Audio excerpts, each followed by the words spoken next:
Atlanta. Yeah. Also, we're running a 6 4 Hey guys, we're Now I'm getting ready to go out back down there in October, God willing, and turn the place upside down. 60. Just for the hell of it. I switched it. I switched it. Good idea. You know, like I said, I'm reinventing myself, and that's what I'm in the process of doing. Okay. I'm not going asking for anything. We're live. I come bearing gifts. Yeah. Just letting you know, we are live. Well, that's like this here, Leroy. I mean, you know, we've got a channel here. You can talk to the whole world. Tell everybody your story. Just Well, the world is really into so many diversified directions. It's hard to talk to the world. You got everybody on YouTube and here calling themselves prophets and teachers and preachers and this and that and the other. Everybody is nominating themselves with titles. Yeah. Well. You know, and saying, well, we're this and we're that and we're this and we're that. And they have the power of dust. They have the power of dust. I am, yes. And the ones who think that they can make a difference, they're begging for money, followers, and all this kind of stuff. Can you hear them? Yeah, it's just so many things that's going on. You know, it's just like, I don't know. I'll just go back to the first thing that I got a revelation on was you cannot be behind it, because you'll never catch up. You cannot be with it because it'll pass you by. You got to always be in front of it. Right now, everybody think that computers and robots and all that BS is, You don't have your phone on you. Okay. you know, is what's happening. Yes. And it's the furthest thing from what's happening. You know, it's the furthest thing from what's happening. What's happening is people, you know, that allow themselves to be controlled by the world is casting their pearls before the swine. Yeah. But they're trying to gain control of people by design. You know, they've got corporations that, you know, that are trying to take control of everything. Yeah, that's always. And they've been doing it, you know, Well, and they've been forever. lobbying governments, and they've been getting legislation passed and all kinds of stuff.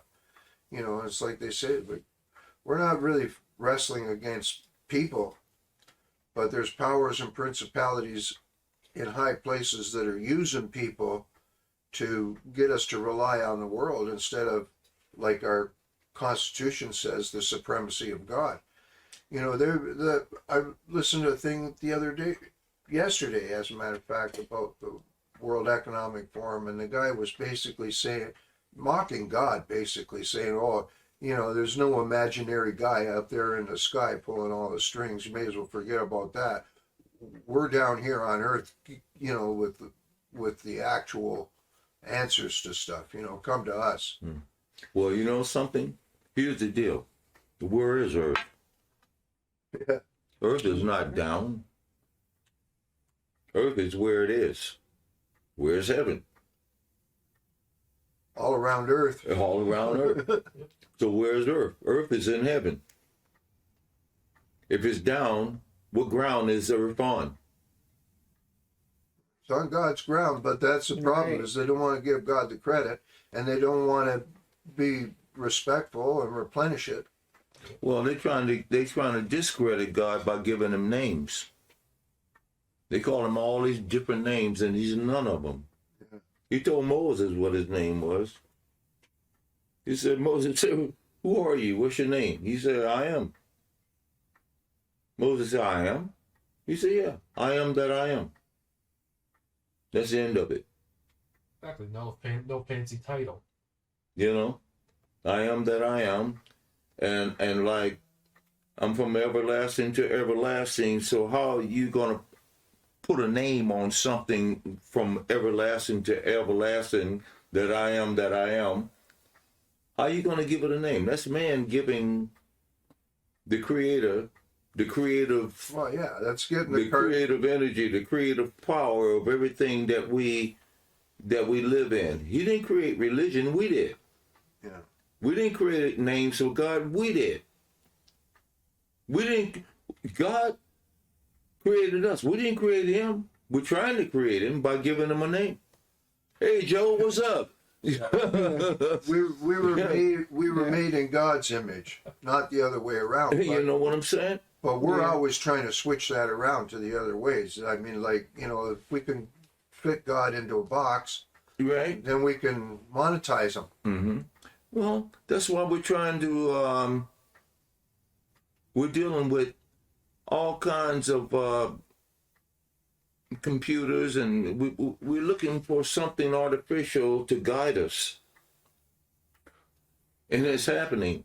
Yeah, well, and then And it's happening. That's the scary part. It's happening. We got robots telling us what the fuck to do. And how to do it, when to do it. If you don't do it, here are the consequences. Yeah. And they ain't got no soul, they got no feeling, they got no family, they got no nothing. All they got is information to tell you what's what. And that's the end of it. And that's the end. You know? If you buy into it. Mm-hmm. If you don't buy into it, no, you are a threat to national security. Yeah, because you're a master of the universe that they're trying to master. You done discovered who you are, and what you are, and that's the only weapon that you have against technology. It's finding out who the heck you are. You're one of the entities that created that damn thing. Yeah. And in too much denial to wake up, to realize that you are. Well, nobody is perfect. I'm not perfect, and that's I can hide behind that. You're a fucking asshole. Yeah. You know? You're an asshole that don't even know that you got the power to do any and everything.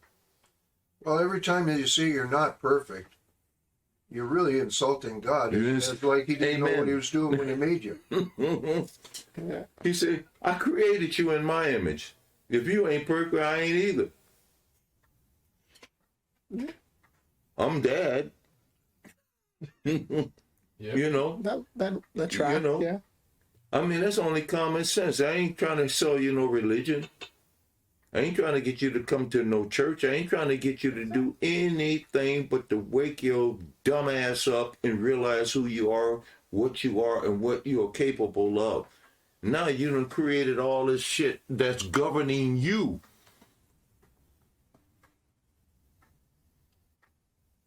Mm-hmm.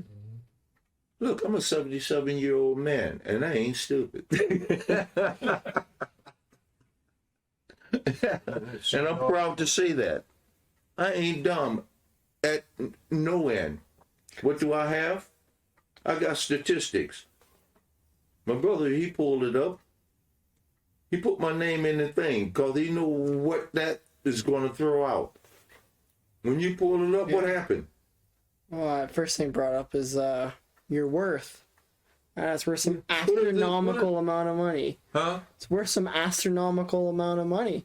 Hello? And yeah, I know that. exactly. The world don't know that. Well, Right. they do know it because they're the one that posted it. I didn't Yeah. post it. That's true. It's true. I did not post that. Nobody asked you to post it. They just did No, no, sir. You're absolutely right. I just it. Yeah, that's the way the internet goes. Like people, they can just. You know, why are they watching me so close? Why am I worth all this money and they ain't got none? I'm sitting over here with my friends. I don't give a shit. I'm happy as a lark. yeah. You know? Well, what is happening with all that money? What's going on with all of that? Well, you know something? I created all that money to take care of a lot of people that need to be taken care of. Yeah. And you know something? That was my job, and I did it. That was my calling. God said, you got to do this. You can do it. You're capable of it. All you got to do is be awake and know who you are, and what you are, and you are capable of doing these things. And this young brother here, he pulled my name up, and he went like, he had to stand back. Yep. What? Me? I already know these things. I don't care. I don't give a flying donut. Well, I do give a fly. Give me the damn donut. The rest of that shit can fly. And a cup of coffee at 11. Yeah, a cup of coffee will go really fine with that because that's the moment. Trillions and trillions of dollars cannot help me in a moment if I'm taking my last breath. Yeah. You know? It's just like in that book over there. It says, this guy said, man, I made all this money, wine, women, and song. I'm going to be happy forever. And God came to him and said, you fool, I require your life tonight.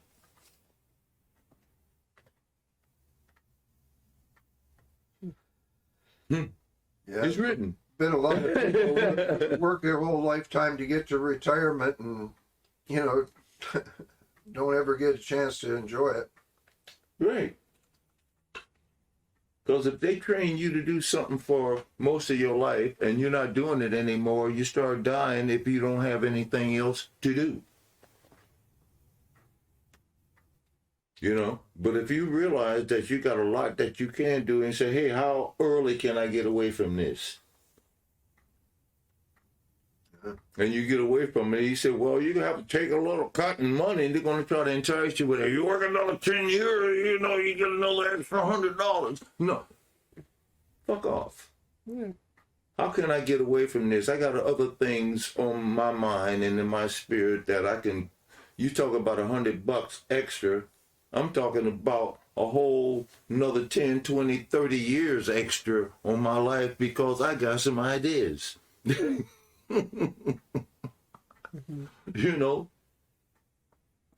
ain't working for you with your crap. I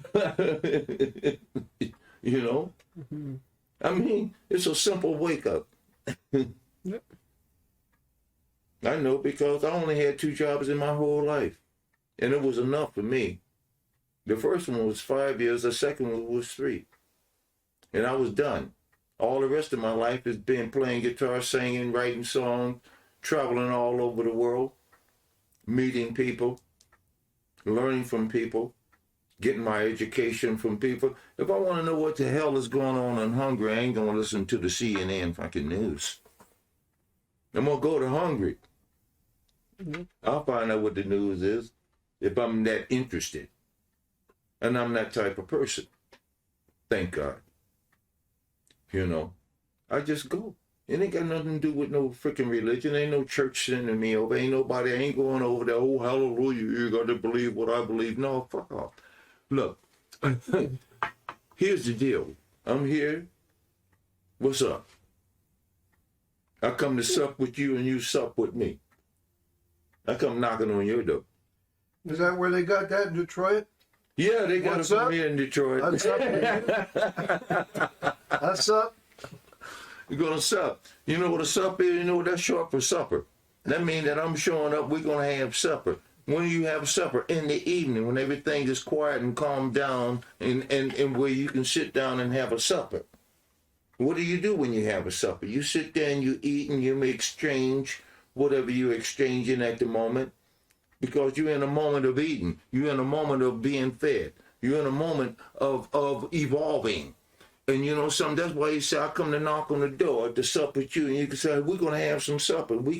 You sup with me, I sup with you. In other words, you give me what you got, I give you what I got. We're going to hook up. So what's up? What's up? So they don't understand what's jumping off. That's what's jumping off. It ain't about stress. It's not about having all these inhibitions and all these different things that you think you cannot do. If you tell yourself you can't do nothing, guess what? You ain't going to do it. Because you done told yourself, you done fed yourself some poison. Well, I'm gonna drink this poison. I can't do this. Bam, you drink the freaking poison, there you go. And guess what? You can't do it. That's the Kool-Aid. So the whole thing is that you have to discover who you are, whose you are, and what you are. Even Jesus told a guy, he said, man, the kingdom of God is within you. All the information is in you. What you want? Be perfect as your Father in heaven is perfect. I'm done with it. I ain't trying to get you to come to my church, and I don't need your money. I'm just letting you know what's jumping off. Jesus was all over it. That's why they got pissed off at him, because he didn't set up no stuff, wear no rings and all that shit for him to kiss. They didn't bow down to him, go through all this bullshit. That's why they got pissed off at him and beat him up and nailed him to a cross.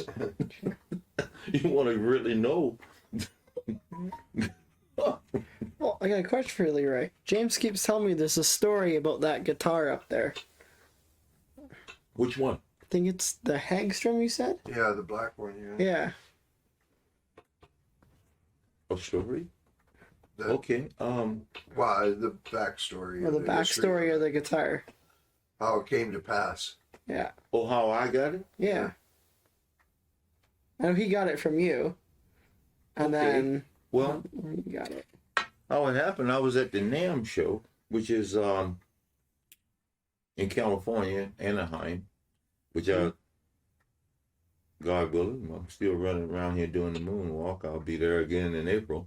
But anyway, when I was there, they have a big music convention. And it's all up, you see everybody. I mean, everybody you can think of that is popular. It's a global trade show. Yeah. Yeah. Okay. It is.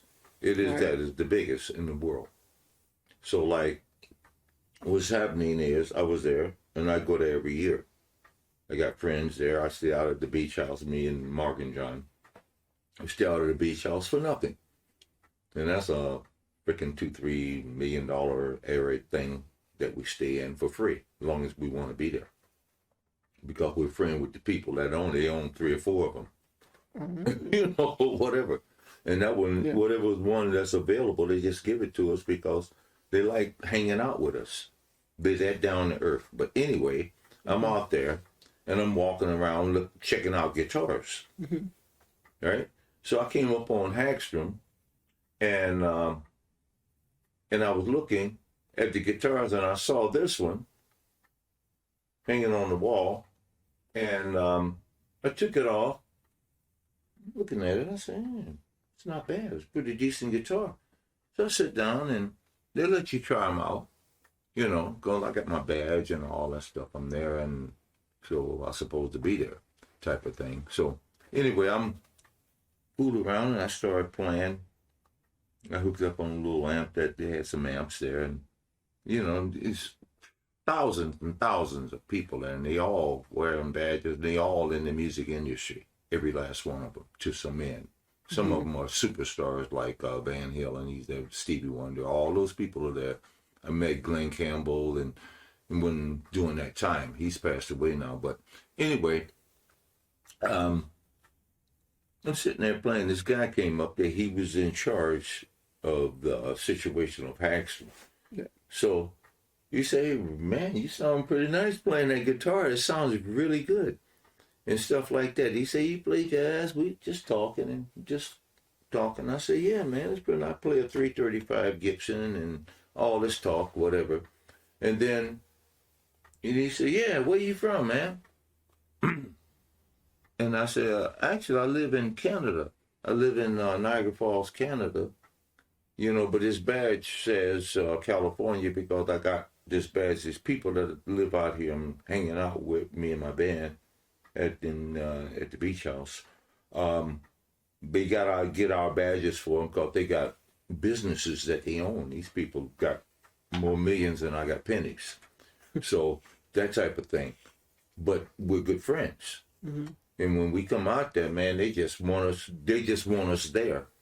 because my guys, the good guys, were from here, from Niagara Falls, and like and they just love us out there, you know, and they treat us like gold. But anyway, other than that, I'm talking about. He said, "Yeah, well, I'm from I'm a jazz piano player, and I played in a little place in Montreal, a little jazz place."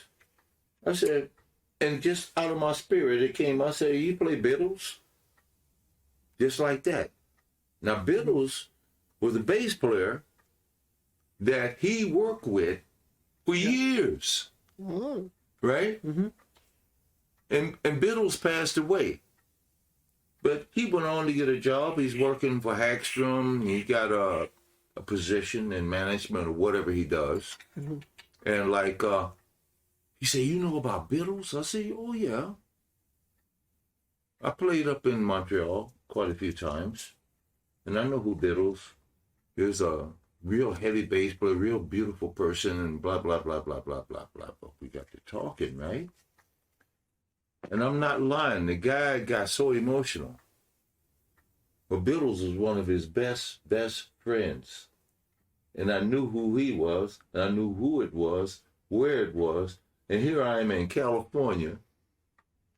He ain't talked about Biddles to no, and not one soul out there know who Biddle is. Not one person. And all of that whole 100,000 people that's wearing badges don't even have a clue who Biddles is. Yeah. And I knew who he was, and him, and what he did, and his club. It was a really hot jazz club, but it was small. Beautiful place. It's a small world, eh? Yeah. Yeah. And when I said that, with tears in his eyes, I ain't lying. He was like, "I don't believe this." And I went like, and we talked for a little while, and I put the guitar back up on the thing. He said, "When the NAMM show is over with, and you're going back to Niagara Falls, come back and see me." I said, "Okay." I came back. That guitar was in the case. He said, "Here, take it with you." Wow. Then, Yeah, there's a lot of stories like that. Like that story about you and John, you were in a jazz club and this guy was playing the piano and then he came over and asked you who you were. Remember? And he was from Vietnam? that was in Vegas In Vegas. Oh, Okay. at Caesar's Palace. okay. A couple of things happened at Caesar's Palace. One time I was sitting in Caesar's Palace that time with John, my bass player, and we was in Vegas just out running around. We weren't playing there. We were just out running around. We was on our way to Anaheim, California, but we stopped in Vegas for a couple of days with another friend of ours, and like we just hit the road. I was over to Caesar's house, see what's going on. It was a jazz group playing, right? Yeah. So I went over, and this guy, he was around my age. Little, I don't know, he was a little older, but he wasn't younger. But he had to be around my age, or a couple of years older, or something like that. I don't know. But anyway, he's playing the piano, and the cat was, man, he was playing. He sounded fantastic. And I sit there with John. I said, "Yeah, well, I mean, alcohol wasn't that expensive. So you play a machine, they just give you alcohol out there. Well, at least during that time." And so, like, anyway, I'm there.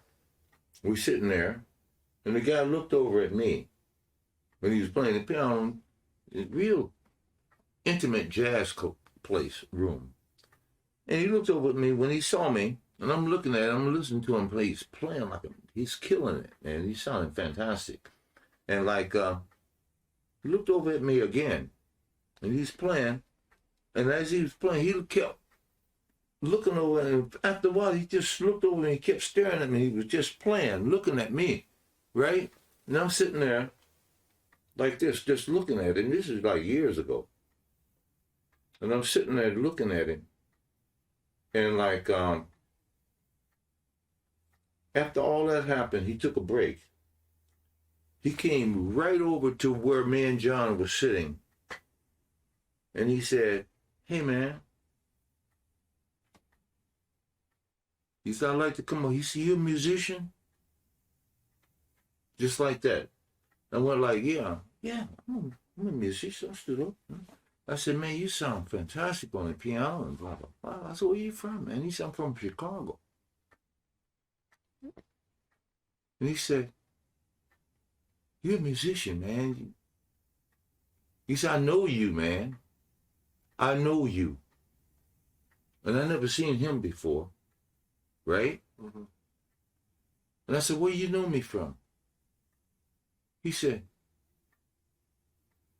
what's the name of your band, man? I said, LMT from the, he said, no. He said, you have a band, another band? Or before that? He said, I know you, man. Where's your band? You know, that you had albums out and stuff like that. I said, yeah, the Counts. Just like that. When I said that,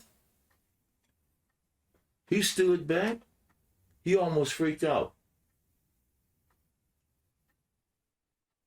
He said, the Counts. What's the front that counts? I said, yeah. That's my album. He said, I see you sitting right up front. That's you, man.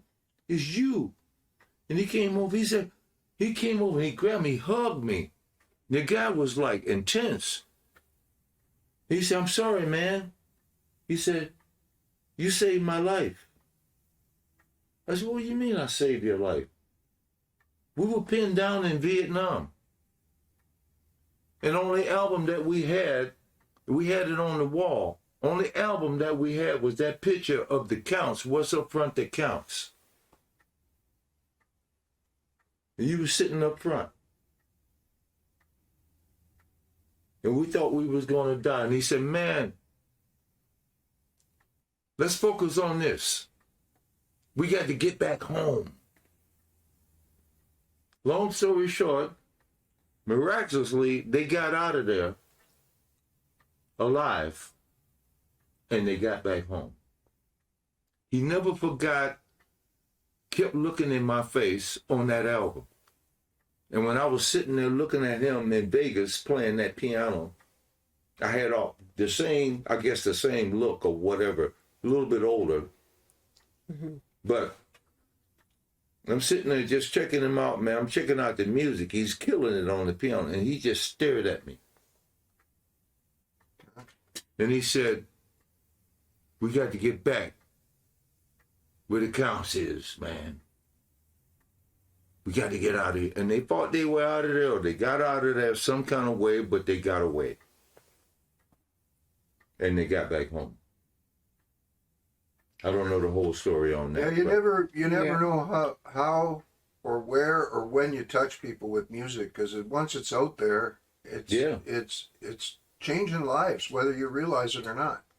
And that album is still selling. All my albums from the Counts are still selling around the world. And I put my first record out in 1969, which is still selling in 2023. Quite a while. That's why all that net worth is coming from. Yeah. All these years. You know. Yeah. And that ain't from one song, that's from 200 songs. Mm-hmm. You know? Stevie Wonder is a billionaire, and he's a good friend of mine. Mm. He's a billionaire. Huh? How many times have you been in Billboard? 100 times, at least. On different groups, different producing, writing, whatever. I got some money from different things over the years. I mean, I had new Cadillacs and all that crap. You know, money come, money goes. It don't stay. You know, no matter how much money you got, it's going to keep moving. If you don't keep it coming in, it'll get away from you. Well, that's the definition of a billionaire, isn't it? Someone who can't be satisfied with just $1 million. No. That's right. You can take a poor man that had never had nothing and give him $1 million, and you can take a man who got $1 million and take it away from him, and you can put them both out there. The poor man that you gave $1 million with, shortly he'll be poor again. And the guy that was made poor, shortly he'll be a millionaire again.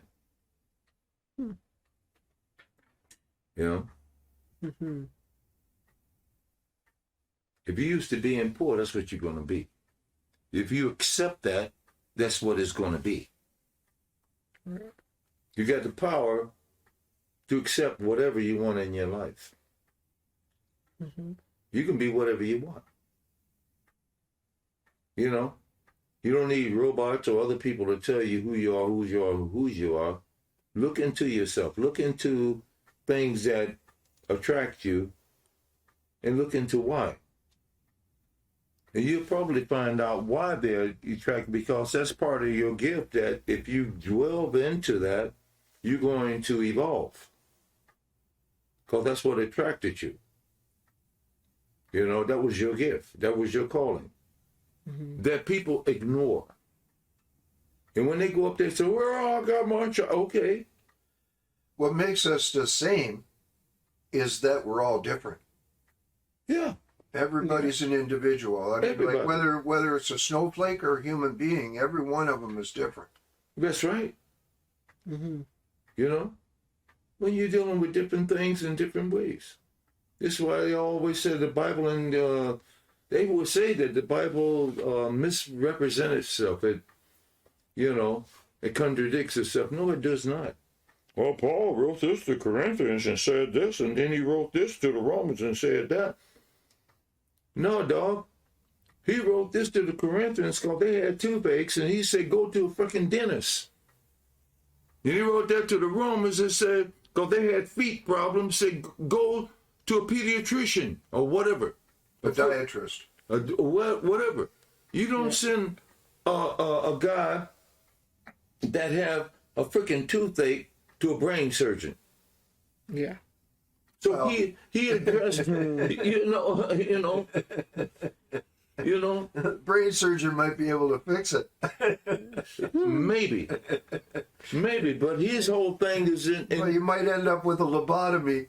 Yeah.